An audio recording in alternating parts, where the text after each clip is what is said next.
11장으로 들어가서 의식이 기능을 갖는가? 의식이 기능을 갖는가? 자, 오늘 시원한 바람이 부네요. 생물학의 어떤 이야기도 진화론을 빼고서는 전혀 의미를 주지 못한다.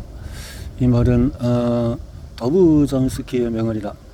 해부학적인 특징이든 인지적인 능력이든 유기체의 모든 측면은 종의 어떤 선택적인 이점을 제공하거나 과거에 그랬던 것이 틀림이 없다.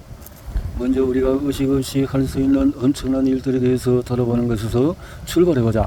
이런 일들을 볼 때 경험이 도대체 어떤 적은 기능을 가진 것인지 의문하게 된다. 그래서 나는 인실리코 진화 게임에 대해서 논의할 것이다.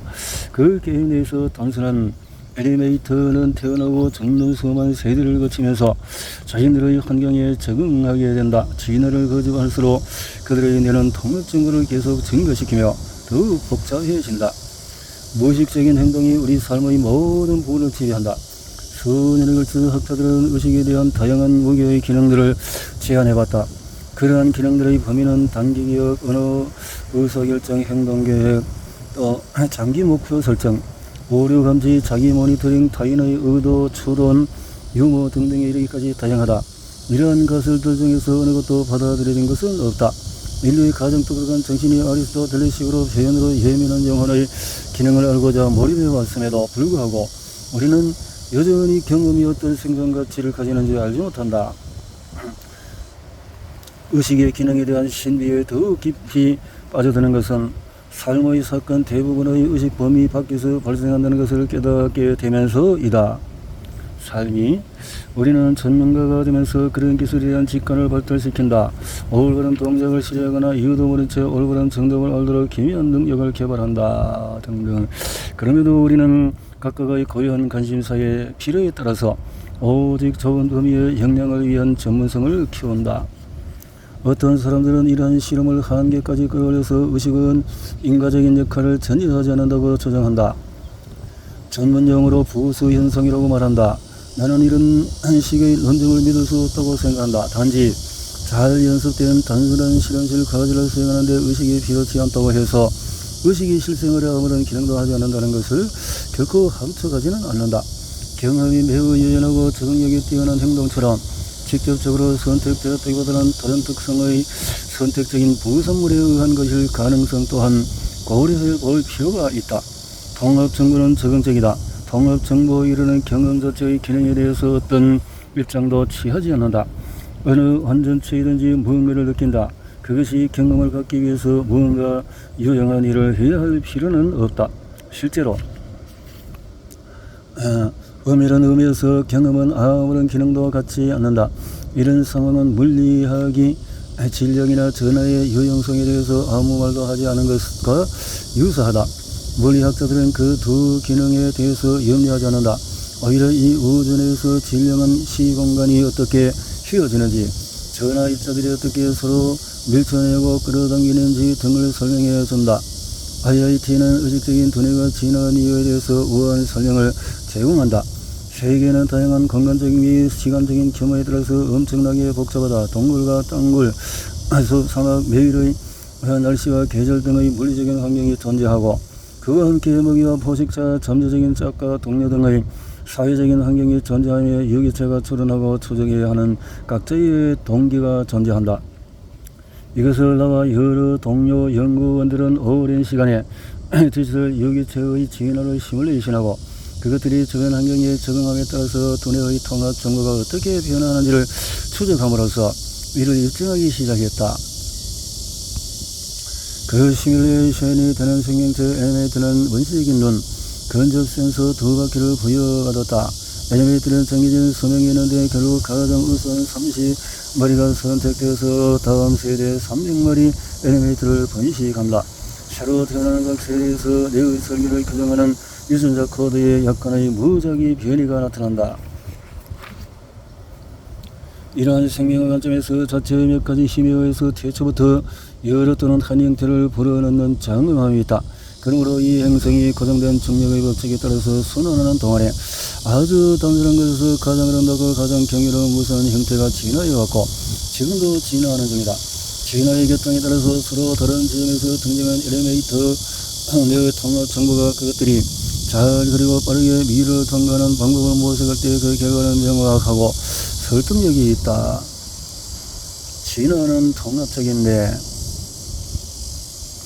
테트리스 게임에서 처럼 떨어지는 블록을 접도록 진화한 또 다른 분류 애니메이터도 비슷한 경향을 보여준다. 작은 애니메이터 행동에서 인간을 추정하는 이런 견해는 프란시스 크릭과 여약가설과 대체로 양립이 가능하다. 우리의 가정은 시각적인 알무의 생물학적인 유용성에 대한 강법위한 아이디어에 기초한다. 그 가정은 우리 자신이나 조상의 과거 경험에 비추어서 시각적인 장면에 대한 최선의 현재 해석을 산출하고 그 경험을 자발적인 운동 출력을 숙고하고 계획하고 실행하는 내 부위에서 충분한 시간 동안 사용할 수 있게 해준다. 의식적인 경험 한 번은 대통령, 장관 또는 CEO 등이 보고받는 것과 유사하게 당면 상황에서 가장 중요한 것이 무엇인지에 대한 간결한 요약을 포함한다. 지능, 의식, 평면 이것은 내가 지능과 의식 사이의 관계에 대한 일반적인 관찰을 가능하게 해준다. IIT는 그와 같은 인지주의와 관련이 없다. 그 이론은 주의, 선택, 사물제, 애인, 얼굴, 식별, 언어, 발화의 생성 및 분석 또는 정보 처리 등에 관한 이론이 아니다. 그 이론은 전자기학 이론이 전기기계에 대한 이론이 아니라 전자기장에 대한 이론인 것과 같은 의미에서 지능적인 행동에 대한 이론이 아니다. 물론 그와 관련된 맥스웰 방정식이 미래의 모터, 터빈, 계전기, 변화기 등의 결과를 나올 수가 있다. 그리고 IIT와 지능도 마찬가지이다.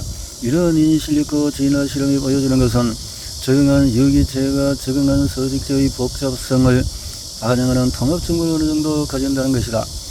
그 기억하실 만큼 그러한 정도는 새로운 상황에 대처하는 법을 배우는 능력도 커진다.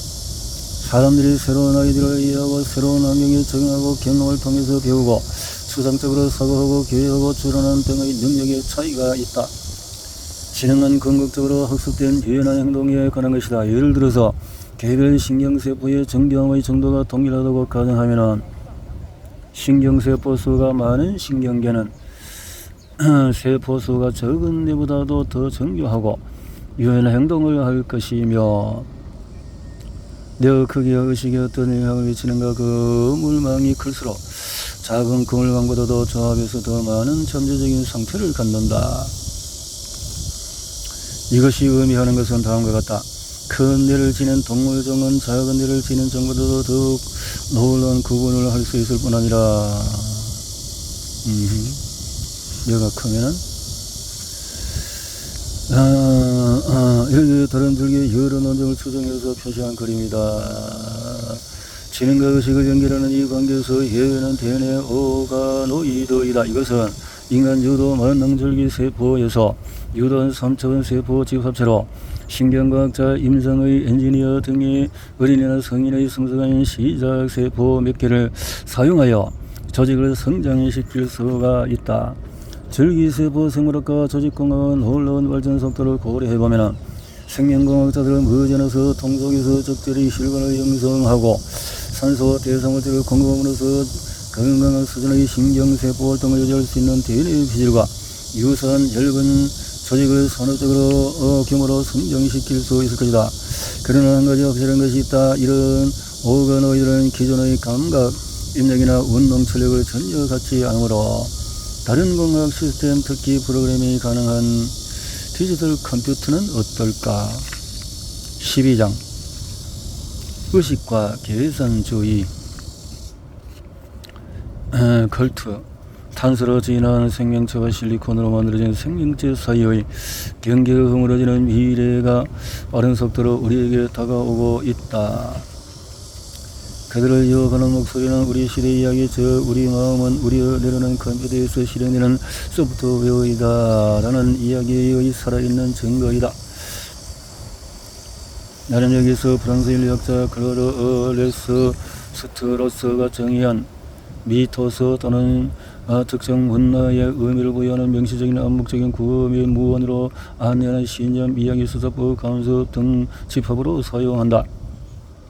계산주의가 무엇이며 어디에서 비롯되었는지를 그 이면을 들여다보자. 계산주의는 지금의 시대의 정신은 궁극적으로 디지털 컴퓨터가 인간이 할 수 있는 모든 것을 복제할 수 있다는 믿음이다. 따라서 지시도 컴퓨터라는 의식을 포함해서 인간이 하는 어느 것이든지 될 수가 있다. 계산주의 또는 계산적인 마음, 이론, 철학, 컴퓨터 분야에서 기술업에서 체계적인 마음 교리이다. 우리의 추론을 바로잡을 유일한 방법은 수학자들의 추론처럼 가시화하여 그 한눈에 그 오류를 찾을 수 있도록 하는 것이다. 그러면 사람들 사이의 논쟁이 있을 때 우리는 다음과 같이 간단히 말할 수 있다. 누가 옳은지 더 이상 고민하지 말고 계산해보자. 이러한 지적 업적의 중요성은 아무리 강조해도 지나치지 않는다. 계산 가능성에 대한 이러한 추상적인 아이디어는 전자기계식인 계산기로 채워진 기계로 전환되어서 2차 세계대전에서 포병들을 계산하고 원정무비를 수련하고 군사함으로 해독하는 등의 나쁜 목적에서 튀어났다. 인공지능과 기능주의 최신에 의하여는 20세기 시각에 대한 신경과학 연구와 학습에 대한 심리학 연구에서 시작된 두 종류의 기계학습 알고리즘에서 촉발이 되어졌다. 첫째는 심층회전 그물망이다. 둘째로 정리학을 하지만 강화학습을 사용해서 사람의 도움을 완전히 배제한다. 이러한 획기적인 발달이 이루어지기 전에 컴퓨터는 이미 학자들에게 뇌에 작동하는 방식에 대한 강력한 은유, 즉 계산 또는 정보 처리 패러다임을 제공했다. 이러한 관점에서 관련 소프트웨어인 마음은 일정의 척척한 컴퓨터에서 실행이 된다. 계산주의는 기능주의의 한 변형으로 즐거운 경험과 같은 정신 상태가 근본적인 신체 메커니즘의 내부 구성으로부터 독립적이라고 주장한다. 어떤 사람들은 기능주의에 대한 더 엄격한 기준을 주장한다. 기능주의 컴퓨터로서의 뇌은유의 효용과 오용에 대하여 1960년대 초 하버드 허블과 비셀은 마취된 고양이의 1차 시각 피지를 기록함으로써 단전 세포라고 불리는 일련의 뉴런들을 발견했다. 이후에 얼굴에 반응하는 시각 피질의 뉴런을 발견하면서 시각 처리는 밝기, 방향, 위치 등과 같은 원초적인 특징에 관여하여 유닛들로부터 일반적인 여성의 얼굴이나 할머니 또는 배우, 매니저, 제니퍼 애니스턴 등의 특정 얼굴과 같이 더 추상적인 방식으로 정보를 표현하는 유닛들까지 정보가 위쪽으로 흐르는 처리 단계의 계층 구조 내에서 이루어진다. 아이러니하게도 기계학습 그물망은 뇌를 모델로 하지만 피질 그물망은 아주 확실하게 피드 포워드 회로가 아니다. 실제로 대뇌 배절 뉴런 사이에서 만들어지는 모든 시냅스를 정리해서 열의 하나 이하만이 이전 처리 단계와 연결될 뿐이다. 망막적 안구의 뒤쪽에 촘촘하게 쌓인 섬세한 신경 조직을 생각해보자. 망막은 명함의 4분의 1 크기이고 두께는 그다지 더 아니며 무수한 시신경을 통해서 연결이 되고, 망막의 계산적인 과제는 단순한데 햇빛이 내려지는 해변이나 별이 빛나는 야경에 들어오는 빛을 뉴런의 격발 신호로 변환한다. 그러나 이렇게 단순해 보이는 과제를 실행하기 위해서 생물학은 약 100가지 종류의 뉴런을 필요로 하며 각 뉴런들은 고유한 형태, 고유한 분자 특징, 고유한 기능들을 지닌다. 왜 이렇게 많은 것일까? 당신 스마트폰의 이미지 센서 역시 각 픽셀 아래에 다수의 트랜지스터를 가지고 그와 같은 작업을 실행한다. 그와 동일한 풍성함이 대피질에도 존재한다. 각 피질 영역은 100개에 가까운 세포 유형을 가진다. 계산연이는 이러한 놀라운 관찰을 설명하기에 불충분하다. 이론에 따른 결합과 부정을 표현하는 두 가지 유형의 논리 게이트를 저하는 것으로 모든 계산을 구체적으로 보여주기에 충분하다고 한다. 시간, 신호, 계산기요.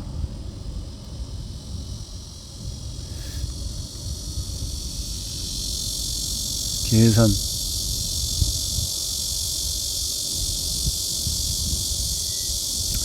전체 뇌 시뮬레이션, 뇌에 대한 계산적인 관점을 거부하더라도 컴퓨터가 뇌를 시뮬레이션할 수 있는 긍정한 능력을 가진다는 것은 의심의 여지가 없다. 오늘날 개별 시냅스, 가지 돌기, 축석 돌기, 뉴런 등을 지원하는 것 작동 원리는 상당히 잘 알려져 있다. 저는 많이 알려졌다라는 거지. 문학관마다 저마다 가장 익숙한 기술의 연주를 통해서 마음과 뇌의 문제를 바라본다. 흥미롭게도 컴퓨터 은유는 간이나 심장에는 거의 적용되지 않는다. 과학자들은 이러한 장기들에 대한 정확한 컴퓨터 모델을 구축하려 노력하지만 간에서 일어나는 대사 과정이나 신장의 펌프 작용을 정보 이론적인 용어로 생각하지 않는다. 언어의 위험성은 언어가 현실의 오직 제한된 측면을 포착할 뿐이라는 점을 우리는 잊는다는 것에 있다.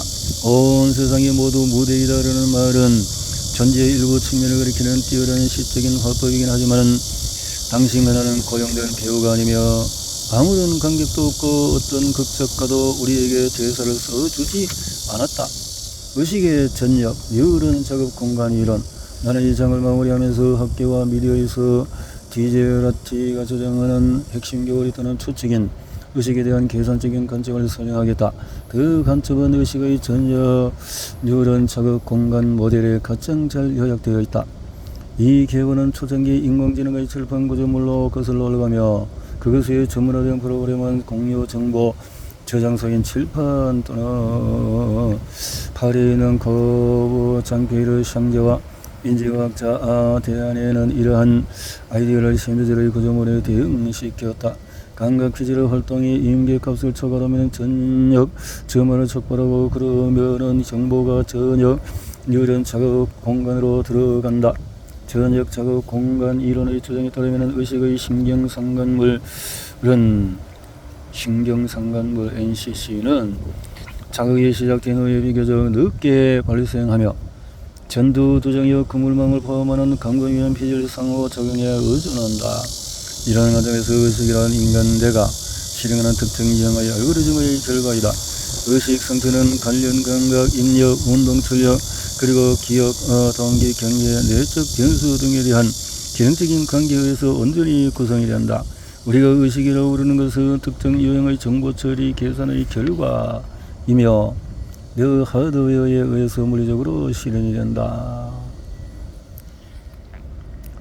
영혼과 기타 으스스한 것들이 배제되었기 때문에 기계에 어떤 요령도 존재하지 않기 때문에 다른 어떤 대안도 없다. 하드웨어가 촉촉한 유런이든 건식 시각된 트랜지스터든 전혀 문제되지 않는다. 중요한 것은 계산의 본성뿐이다. 이런 관점에서 적절하게 프로그래밍된 인간에 대한 컴퓨터 시뮬레이션은 자신의 세계를 경험할 것이다. 이제 IIT의 날카로운 개념적인 매수를 적용해서 의식을 개선할 수 있다는 것을 해보자. 이런 해부는 환자에게 좋은 여부를 주지 않을 수가 있다.